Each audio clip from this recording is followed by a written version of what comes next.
you grew up watching the show.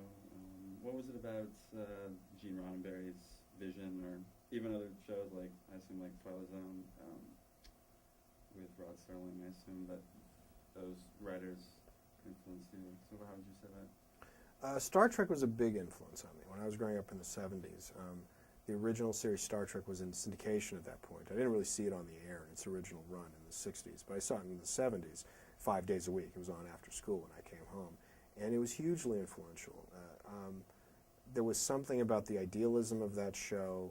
It was this forward-looking show about a future where we had solved a lot of problems. There was a positive view of what could happen to people, and it was heroic in the truest sense of the word.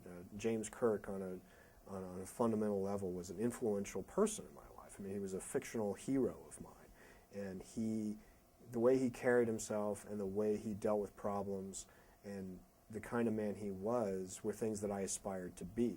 And I grew up, sort of in the shadow of John Kennedy, because at that point, Kennedy's assassination was about a decade prior to that.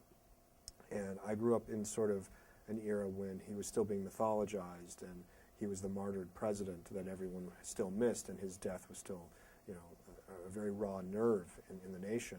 And I grew up with this notion of Camelot, and of this man who, wore a Navy uniform and commanded a PT boat in World War II, and then, became president and called us to go to the moon, and, and believed in liberalism and democracy and, civil rights, and that idea of the liberal warrior was influential, and that was also Captain Kirk. Kirk was also a liberal warrior. He was somebody who was a soldier who believed in the fundamental values of the democracy and the republic, and that was influential in terms of me going into Navy ROTC and wanting to study government and politics, and that show is hugely influential with me. And coincidentally, or not coincidentally enough, you got to kill your idol.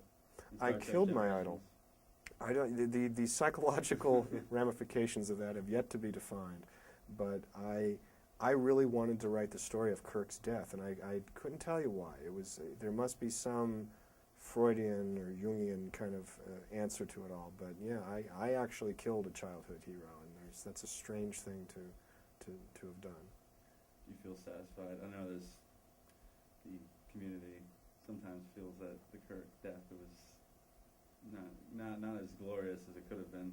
Do you feel now that you're satisfied with the way you directed that? No, I think it's a flawed movie. I think that it's essentially a case of your reach exceeding your grasp. I think at that point in my career, that's a story I wanted to write, but I wasn't ready to write. I wanted to write a movie about mortality, about how mortality came to everyone, that even the greatest hero, Captain Kirk, the man who embodied cheating death, one day would die, and that would be an interesting story to finally tell. And the death of the Enterprise and the death of Kirk, but then going on and still living life, knowing that life would come to an end. I thought that was an interesting theme, and that it wasn't one that was usually done in a sort of, a Star Trek universe or in a fictional realm of, larger-than-life heroes.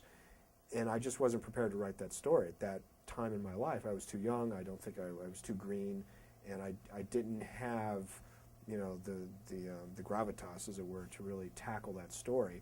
And it's not a satisfying ending. I know what we were trying to do. I know what the intentions were of it, and but it failed to translate, the final product. Of course, I think William Shatner's resurrected his character. Oh yeah, Bill. You can't kill Bill. I don't know if Bill will ever die. No, he's probably part silent or something. Yeah.